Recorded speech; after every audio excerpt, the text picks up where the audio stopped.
ನಮಸ್ಕಾರ ವೀಕ್ಷಕರೇ, ರಾಧಕ್ಕ ಪಂಚಾಯಿತಿ ವಿಶೇಷ ಕಾರ್ಯಕ್ರಮಕ್ಕೆ ಸ್ವಾಗತ. ನಾನು ರಾಧಾ ಹಿರೇಗೌಡರ್. ದೇಶ ಮತ್ತು ರಾಜ್ಯದ ಪ್ರಚಲಿತ ವಿದ್ಯಮಾನಗಳು, ಜ್ವಲಂತ ಸಮಸ್ಯೆಗಳ ಬಗ್ಗೆ ನೀವು ನಿಮ್ಮ ಗ್ರಾಮಗಳ ಪಂಚಾಯಿತಿ ಕಟ್ಟೆಯಲ್ಲಿ ಮಾತಾಡೋದು ಸರ್ವೇ ಸಾಮಾನ್ಯ. ಅದೇ ರೀತಿ ಗ್ಯಾರಂಟಿ ನ್ಯೂಸ್ನ ರಾಧಕ್ಕ ಪಂಚಾಯಿತಿಯಲ್ಲೂ ಕೂಡ ಇವತ್ತು ರಾಜ್ಯದಲ್ಲಿ ಇರುವಂತಹ ಪ್ರಮುಖ ವಿಚಾರದ ಬಗ್ಗೆ ನಾವು ಚರ್ಚೆ ಮಾಡ್ತಾ ಇದ್ದೀವಿ. ಅದೇ ದ್ವೇಷ ಭಾಷಣ. ಹೌದು, ದ್ವೇಷ ಭಾಷಣ ಮತ್ತು ದ್ವೇಷಾಪರಾಧ ಪ್ರತಿಬಂಧಕ ಕಾಯ್ದೆಯನ್ನ ಚಳಿಗಾಲದ ಬೆಳಗಾವಿ ಅಧಿವೇಶನದಲ್ಲಿ ರಾಜ್ಯ ಸರ್ಕಾರ ಮಂಡನೆ ಮಾಡೋದಕ್ಕೆ ರೆಡಿ ಆಗಿದೆ. ಕಾರಣ ಇಷ್ಟೇ, ದ್ವೇಷ ಭಾಷಣದ ಮೂಲಕ, ದ್ವೇಷ ಬರಹಗಳ ಮೂಲಕ ಮತಗಳ ನಡುವೆ, ಜಾತಿಗಳ ನಡುವೆ ಮತ್ತು ಲಿಂಗ, ಅಂಗವೈಕಲ್ಯ ಸೇರಿದಂತೆ ಭಾಷೆಗಳ ನಡುವೆ ಸಾಮರಸ್ಯವನ್ನ ಕದಡುವ ಮತ್ತು ದ್ವೇಷವನ್ನ ಹೆಚ್ಚಿಸುವಂತಹ ಮತ್ತು ಹಿಂಸಾ ಪ್ರವೃತ್ತಿಯನ್ನ ಬೆಳೆಸುವಂತಹ ಯಾವುದೇ ರೀತಿಯಾದಂತಹ ಅಪರಾಧಗಳಿದ್ದರೆ ಅದರ ವಿರುದ್ಧ ಕಠಿಣ ಕ್ರಮಕ್ಕೆ ಮತ್ತು ನಿರ್ದಾಕ್ಷಿಣ್ಯ ಕ್ರಮಕ್ಕೆ ಸರ್ಕಾರ ಮುಂದಾಗಿದೆ. ನೀವೇನಾದ್ರೂ ಮತ ಸಂಘರ್ಷಕ್ಕೆ ಈಡು ಮಾಡುವಂತಹ ದ್ವೇಷ ಭಾಷಣ ಮಾಡಿದ್ರೆ ನಿಮ್ಮನ್ನ ಒದ್ದು ಒಳಗಾಕಬಹುದು. ನಿಮಗೆ 1 ರಿಂದ 5 ವರ್ಷಗಳ ಕಾಲ ಜೈಲು ಶಿಕ್ಷೆ ವಿಧಿಸಬಹುದು, 50,000ವರೆಗೆ ದಂಡವನ್ನ ವಿಧಿಸಬಹುದು. ಈ ವಿಚಾರದಲ್ಲಿ ಈಗ ಒಂದು ದೊಡ್ಡ ಸಂಘರ್ಷ ಮತ್ತು ವಿವಾದ ಸೃಷ್ಟಿಯಾಗುವಂತಹ ಸಾಧ್ಯತೆ ಇದೆ. ಯಾಕೆ ಅಂತಂದ್ರೆ, ಈ ದ್ವೇಷ ಭಾಷಣವನ್ನ ಮುಂದೆ ಇಟ್ಟುಕೊಂಡು ಕಾಂಗ್ರೆಸ್ ಸರ್ಕಾರ ತನಗಾಗದಂತಹ ತತ್ವ ಸಿದ್ಧಾಂತಗಳ ಪ್ರತಿಪಾದಕರ ವಿರುದ್ಧ ಕತ್ತಿ ಮಸೆಯುವ ಕೆಲಸವನ್ನ ಮಾಡ್ತಾ ಇದೆ. ಸುಳ್ಳು ಕೇಸುಗಳನ್ನು ಹಾಕಿ ಅವರನ್ನ ಒಳಗೆ ಹಾಕಿ ತಮ್ಮ ಮತಬುಟ್ಟಿಯನ್ನು ಗಟ್ಟಿ ಮಾಡಿಕೊಳ್ಳೋದಕ್ಕೆ ಈ ರೀತಿಯಾದಂಥ ಒಂದು ಕಾಯ್ದೆಯನ್ನು ತರ್ತಾ ಇದೆ ಅಂತ ಬಿಜೆಪಿ ಮತ್ತು ಹಿಂದೂ ಸಂಘಟನೆಗಳು ಈಗಾಗಲೇ ತೀವ್ರ ವಿರೋಧವನ್ನು ವ್ಯಕ್ತಪಡಿಸ್ತಾ ಇವೆ. ಅಷ್ಟೇ ಅಲ್ಲ, ಉಗ್ರ ಭಾಷಣಕಾರರು ಅಂತ ಅನ್ನಿಸಿಕೊಂಡವರು ಈಗಾಗಲೇ ತಾವು ನಿರುದ್ಯೋಗಿಗಳಾಗ್ತೀವಿ ಅನ್ನುವಂತಹ ಭಯದಲ್ಲಿ ಇದ್ದಾರೆ. ಹಾಗಾದರೆ ಯಾವುದೇ ಕಾನೂನಾಗಲಿ ಅದನ್ನು ದುರುಪಯೋಗ ಪಡಿಸಿಕೊಳ್ಳುವಂತಹ ಚಾನ್ಸಸ್ಸು ಇರೋದ್ರಿಂದ ಈ ದ್ವೇಷ ಭಾಷಣ ಪ್ರತಿಬಂಧಕ ಕಾಯ್ದೆ ಏನಿದೆ ಇದು ಕೂಡ ದುರುಪಯೋಗ ಆಗುತ್ತಾ, ಅಥವಾ ಕರ್ನಾಟಕಕ್ಕೆ ಇದು ಎಷ್ಟು ಮಹತ್ವದ್ದಾಗಿದೆ, ಈ ಮೂಲಕ ಸಾಮರಸ್ಯವನ್ನು ಸಾಧಿಸೋದಕ್ಕೆ ಸಾಧ್ಯ ಇದೆಯಾ, ಅಥವಾ ಇದು ಕಾಂಗ್ರೆಸ್ನ ವೈಫಲ್ಯವನ್ನ ಮುಚ್ಚಿಕೊಳ್ಳೋದಕ್ಕೆ ಮಾಡ್ತಾ ಇರುವಂಥ ಇನ್ನೊಂದು ವಿವಾದದ ಸೃಷ್ಟಿನ? ಈ ಬಗ್ಗೆ ಚರ್ಚೆ ಮಾಡ್ತೀವಿ ಇವತ್ತಿನ ಪಂಚಾಯಿತಿಯಲ್ಲಿ. ಇನ್ನು ವೀಕ್ಷಕರೇ, ನಿಮ್ಮ ಪರವಾಗಿ ಅಭಿಪ್ರಾಯವನ್ನ ಮಂಡಿಸೋದಕ್ಕೆ ಸಾಕಷ್ಟು ಜನ ಆಡಿಯನ್ಸ್ ನಮ್ಮೊಂದಿಗೆ ಇದ್ದಾರೆ. ಬನ್ನಿ ಹಾಗಾದ್ರೆ ಅವರನ್ನ ವೆಲ್ಕಮ್ ಮಾಡೋಣ. ತಮ್ಮೆಲ್ಲರಿಗೂ ಕೂಡ ರಾಧಕ್ಕ ಪಂಚಾಯಿತಿ ವಿಶೇಷ ಕಾರ್ಯಕ್ರಮಕ್ಕೆ ಸ್ವಾಗತ. ಇನ್ನು ದ್ವೇಷ ಭಾಷಣ ಕಾಯ್ದೆ ಬೇಕಾ ಬೇಡವಾ, ಇದು ರಾಜಕೀಯ ಅಸ್ತ್ರವಾಗಿ ಪರಿಣಮಿಸುವಂತಹ ಸಾಧ್ಯತೆ ಇದೆಯಾ? ಯಾರನ್ನ ಟಾರ್ಗೆಟ್ ಮಾಡಿಕೊಂಡು ಈ ರೀತಿಯಾದಂಥ ಕಾಯ್ದೆಯನ್ನು ತರಲಾಗ್ತಾ ಇದೆ? ಇದರ ಬಗ್ಗೆ ಯಾವ್ಯಾವ ಪಕ್ಷಗಳ ಅಭಿಪ್ರಾಯ ಏನಿದೆ, ಮತ್ತು ಎಸ್ಪೆಷಲಿ ಇತ್ತೀಚೆಗೆ ಕರ್ನಾಟಕದಲ್ಲಿ ತುಂಬ ಜಾಸ್ತಿ ಆಗ್ತಾ ಇರೋದು ಧರ್ಮಗಳ ನಡುವಿನ ಸಂಘರ್ಷದ ಉದ್ರೇಕಕಾರಿ ಮತ್ತು ಪ್ರಚೋದನಕಾರಿ ಭಾಷಣಗಳು. ಅದರ ಬಗ್ಗೆ ಮಾತಾಡೋದಕ್ಕೂ ಕೂಡ ಹಿಂದೂ ಸಂಘಟನೆ ಮತ್ತು ಮುಸ್ಲಿಂ ರಾಜಕೀಯ ಪಕ್ಷದ ನಾಯಕರುಗಳು ನಮ್ಮೊಂದಿಗಿದ್ದಾರೆ. ಬನ್ನಿ ಹಾಗಾದ್ರೆ ಅವ್ರನ್ನ ವೆಲ್ಕಮ್ ಮಾಡೋಣ. ನಮ್ಮೊಂದಿಗೆ ಇದ್ದಾರೆ ಶ್ರೀರಾಮ ಸೇನೆ ಕಾರ್ಯಾಧ್ಯಕ್ಷರಾದಂಥ ಸುಂದರೇಶ್ ನರ್ಗಲ್ ಅವರು. ತಮಗೆ ವಿಶೇಷ ಕಾರ್ಯಕ್ರಮಕ್ಕೆ ಸ್ವಾಗತ. ಇನ್ನು SDPIನ ರಾಜ್ಯ ಖಜಾಂಚಿ ಆದಂತಹ ಅಮ್ಜದ್ ಖಾನ್ ಅವರು ಜಾಯ್ನ್ ಆಗಿದ್ದಾರೆ. ಸರ್, ತಮಗೂ ಕೂಡ ಸ್ವಾಗತ. ಕಾಂಗ್ರೆಸ್ ವಕ್ತಾರರು ಮತ್ತು ವಕೀಲರು ಆದಂತಹ ಶತಬಿ ಶಿವಣ್ಣ ಅವರು ಜಾಯ್ನ್ ಆಗಿದ್ದಾರೆ. ತಮಗೂ ಕೂಡ ವಿಶೇಷ ಕಾರ್ಯಕ್ರಮಕ್ಕೆ ಸ್ವಾಗತ. ವಿಧಾನ ಪರಿಷತ್ ಸದಸ್ಯರು ಮತ್ತು ಬಿಜೆಪಿಯ ಹಿರಿಯ ನಾಯಕರು ಕೇಶವ್ ಪ್ರಸಾದ್ ಅವರು ಜಾಯ್ನ್ ಆಗಿದ್ದಾರೆ. ಸರ್, ತಮಗೂ ಕೂಡ ವಿಶೇಷ ಕಾರ್ಯಕ್ರಮಕ್ಕೆ ಸ್ವಾಗತ. ಹಾಗಾದ್ರೆ ಬನ್ನಿ ನಮ್ಮ ರಾಧಕ್ಕ ಪಂಚಾಯಿತಿಯನ್ನ ಆರಂಭಿಸೋಣ. ಮೊದಲನೆಯದಾಗಿ ಸುಂದರೇಶ್ ನರ್ಗಲ್ ಅವರೇ, ತಮಗೆ ಇದು ದ್ವೇಷ ಭಾಷಣ ಕಾಯ್ದೆಗೆ ಬಗ್ಗೆ ಮಾಹಿತಿ ಗೊತ್ತಿದೆ ಅಂತ ಅನ್ನಿಸುತ್ತದೆ. ಸೊ ಈ ಕಾಯ್ದೆ ಯಾರ ವಿರುದ್ಧದ ಅಸ್ತ್ರ ಅಂತ ಅನಿಸುತ್ತೆ, ಅಥವಾ ಇಲ್ಲ ಇದು ತುಂಬಾ ಒಳ್ಳೆಯದು, ಸಾಮರಸ್ಯ ಬೇಕು ಸಮಾಜದಲ್ಲಿ, ಹಾಗಾಗಿ ಇದನ್ನು ನಾವು ಸ್ವಾಗತಿಸ್ತೀವಿ ಅಂತೀರಾ? ಹೇಗೆ ನೋಡ್ತಾ ಇದ್ದೀರಾ ಹಿಂದೂ ಸಂಘಟನೆಗಳು ಈ ಕಾಯ್ದೆನ? ನೋಡಿ, ಹೋದ ಅಧಿವೇಶನದಲ್ಲಿ ಇದನ್ನು ಮಂಡನೆ ಮಾಡಬೇಕಂತ ಹೇಳಿ ಕಾಂಗ್ರೆಸ್ ಸರ್ಕಾರ ಆಲ್ರೆಡಿ ಹೊರಟಿತ್ತು.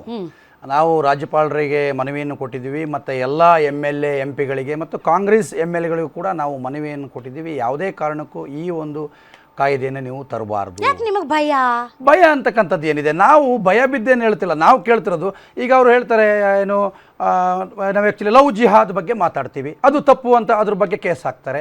ಗೋ ರಕ್ಷಣೆಯ ಬಗ್ಗೆ ಮಾತಾಡ್ತೀವಿ, ಅದು ತಪ್ಪು ಅಂತ ಕೇಸ್ ಹಾಕ್ತಾರೆ. ಜಿಹಾದ್, ತೂಕ್ ಜಿಹಾದ್, ಲ್ಯಾಂಡ್ ಜಿಹಾದ್, ಆರ್ಥಿಕ ಜಿಹಾದ್, ಬಾಲ್ ಜಿಹಾದ್ಗಳಿವೆ ತಾವು ಮಾತಾಡುವಂತ ಜಿಹಾದ್ಗಳು. ಸೊ ಈ ಎಲ್ಲ ಜಿಹಾದ್ಗಳು ಒಂದು ಧರ್ಮವನ್ನ ಗುರಿಯಾಗಿರಿಸಿಕೊಂಡು ಮಾತಾಡೋ ಮಾತುಗಳು. ಯಾಕೆ ಧರ್ಮ? ಅವ್ರ ಧರ್ಮದವರು ಸೈಲೆಂಟ್ ಆಗಿದ್ರೆ ನಾವ್ಯಾಕೆ ಗುರಿಪಡಿಸ್ಕೊಳ್ತೀವಿ? ಲವ್ ಜಿಹಾದ್ ನಡೆದ್ರೆ ತಾನೇ ಲವ್ ಜಿಹಾದ್ ಅಂತ ಹೇಳ್ತಕ್ಕಂಥದ್ದು. ಧರ್ಮ ಇದೇ ಇಸ್ಲಾಮಿಕ್ ಧರ್ಮ. ಇವತ್ತು ಮುಸ್ಲಿಂ ಓಟಿಗೆ ದೃಷ್ಟೀಕರಣಕ್ಕಾಗಿ ಕಾಂಗ್ರೆಸ್ ಸರ್ಕಾರ ಅವರ ಭ್ರಷ್ಟಾಚಾರವನ್ನು ಮುಚ್ಕೊಳ್ಳೋಕ್ಕೋಸ್ಕರ ಇವತ್ತು ಇಂಥ ಕಾಯ್ದೆಗಳನ್ನು ತಗೊಂಡು ಬಂದು ಹಿಂದೂ ಕಾರ್ಯಕರ್ತರನ್ನ ಹಿಂದೂ ಮುಖಂಡರುಗಳನ್ನ ಸೈಡ್ ಲೈನ್ ಮಾಡಿ ಮತ್ತೊಮ್ಮೆ ಬಿಟ್ಟಿ ಗ್ಯಾರಂಟಿಗಳನ್ನು ಕೊಟ್ಟು ಮತ್ತೆ ಅಧಿಕಾರಕ್ಕೆ ಬರೋದಕ್ಕೋಸ್ಕರ ಇದನ್ನು ಮಾಡ್ತಿರುವಂತದ್ದು. ನೀವು ನಮ್ಮ ಹಿಂದೂ ಕಾರ್ಯಕರ್ತರನ್ನ ಯಾವ ರೀತಿ ಪೊಟ್ರೆ ಮಾಡ್ತಾ ಇದ್ದಾರೆ ಅಂದ್ರೆ ಅವ್ರು ವಿಲನ್ಗಳು, ಅವ್ರು ಮಾತೆತ್ತಿದ್ರೆ ಸಮಾಜದಲ್ಲಿ ದ್ವೇಷ ಕಾರ್ತಾರೆ, ಸಮಾಜದಲ್ಲಿ ಕೋಮು ಸಂಘರ್ಷವನ್ನ ಮುಡಿಸೋದಕ್ಕೆ ಪ್ರಯತ್ನ ಪಡ್ತಾರೆ. ಹಾಗಾಗಿ ಅದು ನಮ್ಮ ಹಿಂದೂ ಕಾರ್ಯಕರ್ತರು ಅಥವಾ ಹಿಂದೂ ಭಾಷಣಕಾರರ ವಿರುದ್ಧ ಅಂತ ನೀವ್ ಯಾಕೆ ನಮ್ಮ ಹಿಂದೂಗಳನ್ನ ಒಂಥರ ವಿಲನ್ಗಳ ತರ ಮಾತಾಡ್ತಾ ಇದ್ದೀರಾ? ಏನ್ ಅದೇ ಕೆಲಸ ನಾವು ಜಾಗೃತಿ ಮಾಡ್ತೇವೆ ಹೊರತು ಯಾರನ್ನೋ ವಿಲನ್ಗಳಾಗ್ಲಿ ಎಲ್ಲೋ ಬಾಂಬ್ ಹಾಕಿ ಎಲ್ಲೋ ತಳವಾರ ತಗೊಂಡು ಕತ್ತರಿಸಿ ಕಡೀರಿ ಅಂತ ಪ್ರಚೋದನೆ ಎಲ್ಲೂ ಮಾಡ್ತಾ ಇಲ್ಲ. ನಾವು ಹೇಳ್ತಿರೋದು ಜಾಗೃತರಾಗುವಂಥದ್ದು.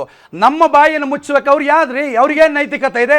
ಅವ್ರು ಮಾಡುವಂಥ ಭ್ರಷ್ಟಾಚಾರನ ಮಠ ಹಾಕೋಕ್ಕೋಸ್ಕರ ನಮ್ಮ ಮೂಲ ನಮ್ಮ ಧರ್ಮಗಳನ್ನ ಪ್ರತ್ಯೇಕ ಮಾಡೋದಕ್ಕೋಸ್ಕರ ನಮ್ಮ ಸ್ವಾಮೀಜಿಗಳ ಮಾತುಗಳನ್ನ ಬಾಯ್ಕಟ್ ಮಾಡೋದಕ್ಕೋಸ್ಕರ ನೀವು ಒಂದು ಕಾಯ್ದೆ ತರೋದಾದ್ರೆ ಸರ್ಕಾರದ ಅವಧಿಯಲ್ಲಿ ನೀವು ಮಾಡ್ಕೊಳ್ಳಿ, ಅದಕ್ಕೆ ನಮ್ಮ ಅಭ್ಯಂತರ ಇಲ್ಲ. ಆದ್ರೆ ಮಾಡ್ಕೊಳ್ಳಿ. ಒಂದ್ ಸ್ವಲ್ಪ ದ್ವೇಷ ಭಾಷಣದ ಬಗ್ಗೆ ಮಾತಾಡ್ತಾ ಇದೀವಿ. ನೀವು ಸಾಮಾನ್ಯವಾಗಿ ಸರ್ಕಾರದ ಭ್ರಷ್ಟಾಚಾರ ಅಥವಾ ಸರ್ಕಾರದ ನೀತಿ ನಿಲುವಳಿಗಳು ನಾಗರಿಕರ ಮೇಲೆ ಯಾವ ರೀತಿ ದೌರ್ಜನ್ಯ ಎಸಗ್ತಾ ಇದೆ, ನಮ್ಮ ಹಕ್ಕು ಅಧಿಕಾರಗಳ ರಕ್ಷಣೆಗೆ ನಾವು ಮಾತನಾಡೋದಕ್ಕೆ ನಮ್ಗೆ ವಾಕ್ ಸ್ವಾತಂತ್ರ್ಯ ಇದೆ, ಅದನ್ನ ಯಾರು ತಡಿತಾ ಇಲ್ಲ. ಪರ್ಟಿಕ್ಯುಲರ್ ಆಗಿ ಇವತ್ತು ಪ್ರಶ್ನೆ ಬರ್ತಾ ಇರೋದು ದ್ವೇಷ ಭಾಷಣ ಮಾಡದೆ ನಮ್ಮ ಹಿಂದೂ ಕಾರ್ಯಕರ್ತರ ಏಕೈಕ ಗುರಿ ಅನ್ನೋ ತರದಲ್ಲಿ ಮಾತಾಡ್ತಿದ್ದೀರಲ್ಲ ನೀವು. ನಮ್ಮನ್ನ ಟಾರ್ಗೆಟ್ ಮಾಡುವಂತ ಈಗ ದತ್ತಪೀಠದ ವಿಚಾರದಲ್ಲಿ ನಾವು ಮೊನ್ನೆ ದತ್ತಪೀಠದ ವಿಚಾರದಲ್ಲಿ ಹೇಳಿದು, ನಿಮ್ದು ದರ್ಗಾ ಇದೆ ಮತ್ತು ಹಿಂದೂ ದತ್ತಪೀಠ ಪಾದಿಕೆ ಇದೆ, ಆದ್ರೆ ನೀವು ಮೂರ್ತಿ ಪೂಜೆ ಮಾಡದಂತವ್ರು ದತ್ತಪೀಠದಲ್ಲಿ ನಿಮ್ಮ ಪೂಜೆಗೆ ಏನು ಅಲ್ಲಿ ಅರ್ಹತೆ ಇದೆ ಅಂತ ನಾವು ಕೇಳಿದಾಗ ಅದು ಪ್ರಚೋದನಕಾರಿ ಭಾಷಣ ಅಂತ ಹೇಳಿ ಕೇಸ್ ಮಾಡ್ತೀನಿ ಅಂತ ಹೊರಟ್ರೆ ನಾವು ಕೇಳೋದು ತಪ್ಪ? ಅಲ್ಲ, ನೀವು ಕೇಳಬಹುದು ತಪ್ಪ. ಅಲ್ಲ, ನೀವು ಅದನ್ನೇ ಈ ಪ್ರಶ್ನೆ ಮಾಡ್ತಿರೋ ಉಲ್ಲೇಖಕ್ಕೆ ಇದನ್ನೇ ತರ್ತಾರೆ. ಅಲ್ಲಿವರೆಗೆ ಓಕೆ ಇದೆ. ನೀವು ವಿಗ್ರಹಾರಾಧನೆ ಐಡಲ್ ವರ್ಷಿಪ್ ನಿಮ್ಮಲ್ಲಿಲ್ಲ, ನೀವ್ಯಾಕೆ ಅಲ್ಲಿ ಪೂಜೆ ಮಾಡ್ತೀರಿ, ನಾವು ಅದನ್ನ ಕಿತ್ತು ಬಿಸಾಕ್ತಿವಿ ಅಂದ್ರೆ ಅಲ್ಲಿ ಬರುತ್ತೆ ಪಾಯಿಂಟ್. ನೀವು ಟೀಕೆ ಮಾಡೋದ್ರಲ್ಲಿ ತಪ್ಪಿಲ್ಲ ನೋಡಿ. ಸೊ ಈಗ ನೀವು ಅರ್ಥ ಮಾಡ್ಕೋಬೇಕು, ದ್ವೇಷ ಭಾಷಣ ಮತ್ತು ಅಭಿವ್ಯಕ್ತಿ ಮತ್ತು ವಾಕ್ ಸ್ವಾತಂತ್ರ್ಯದ ನಡುವೆ ಗೆರೆ ಯಾವುದು ಅಂತ.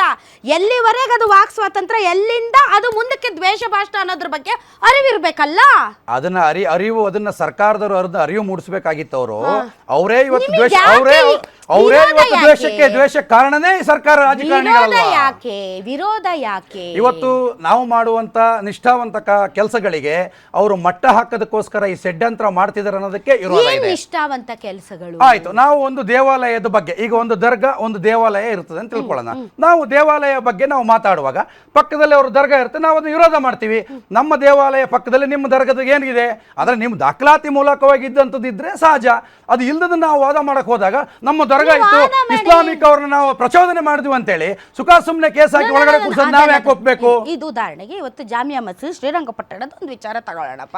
ಶ್ರೀರಂಗಪಟ್ಟಣದಲ್ಲಿ ಮೊದಲು ಅಲ್ಲಿ ಶಿವನ ದೇವಸ್ಥಾನ ಇತ್ತು, ಟಿಪ್ಪು ಸುಲ್ತಾನ್ ಬಂದು ಅಲ್ಲಿ ಜಾಮಿಯಾ ಮಸೀದಿ ಕಟ್ಟಿದ್ದಾನೆ.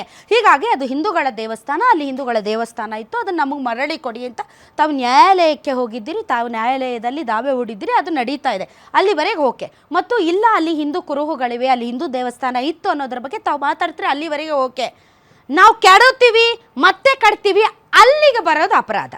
ಯಾವತ್ತೂ ಕೂಡ ಈ ದೇಶದಲ್ಲಿ ಕಾನೂನಿಗೆ ಬೆಲೆ ಕೊಡಲ್ದಾಗ, ಕಾನೂನಿನ ಪ್ರತಿಪಾಲಕವಾಗಿ ಅವ್ರು ನಡ್ಕೊಳ್ಳಾಗುವ ನಾವು ಕರೆ ಕೊಡ್ಲೇಬೇಕಾಗತ್ತೆ. ಏನ್ ಕರೆ? ಇದೇ ಬಾಬರಿ ಮಸೀದಿ ವಿಚಾರದಲ್ಲಿ ಇದು ಕೋರ್ಟೇ ಹೇಳ್ತದ್ದು ನಮ್ಮ ರಾಮ ಮಂದಿರ ಜಾಗ ಅಂತ ಹೇಳಿದಾಗಲೂ ಕೂಡ ಅಲ್ಲಿ ಬಂದು ಮಸೀದಿ ಕಟ್ಟುವಂಥದ್ದು, ಬಾಬರ್ನ ಓಲೈಕೆ ಮಾಡುವಂಥದ್ದು, ಯಾವುದೋ ದೇಶದಿಂದ ಬಂದಂತ ಆರಾಧನೆ ಮಾಡ್ಕೊಳ್ಳುವಂಥದ್ದು, ಇದಕ್ಕೆ ನಾವು ಮಾತಾಡಿದಾಗ